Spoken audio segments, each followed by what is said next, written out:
History Spotlight, brought to you by HEC Media and the Missouri Historical Society. Hello, I'm Dr. Jody Sowell, President of the Missouri Historical Society in St. Louis, and this is History Spotlight.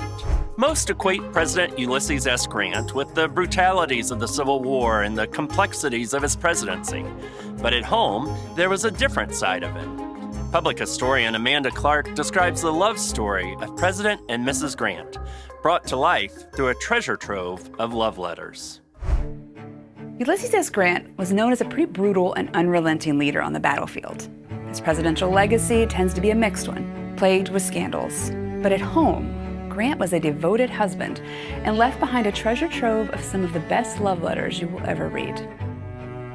Grant meets Julia Dent in St. Louis in, fittingly, February of 1844. It was a pretty classic setup. Julia's brother Fred brought his college roommate Ulysses home to meet the family. Julia was not known for her beauty, but Grant quickly fell hard for her wit and their shared love of horses. 4 months later, they're crossing a swollen creek in a wagon. Julia says something about clinging to him for safety.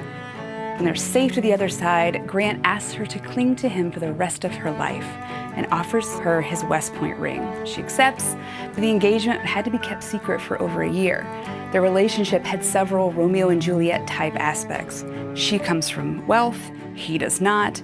His family were staunch abolitionists, while her family held over 70 people enslaved.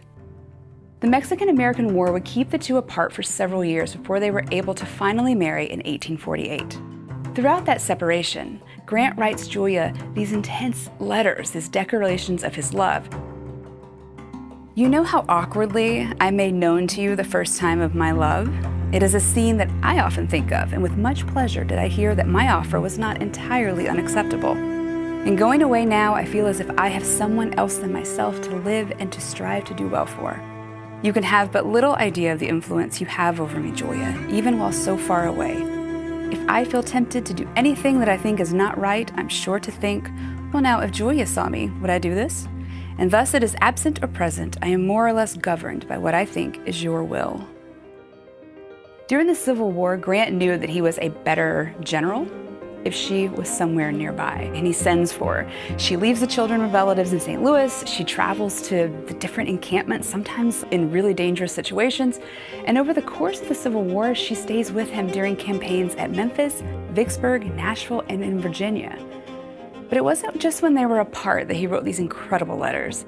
At one point, Julia wanted to have surgery on her eyes, which were crossed and a source of insecurity, and Grant writes, Dear Julia, I don't want to have your eyes fooled with. They are all right as they are. They look just as they did the very first time I ever saw them, the same eyes I looked into when I fell in love with you, and the same eyes that looked up into mine and told me that my love was returned. Next on History Spotlight, an island named for the numerous duels fought there. To learn more about the Missouri Historical Society, visit mohistory.org.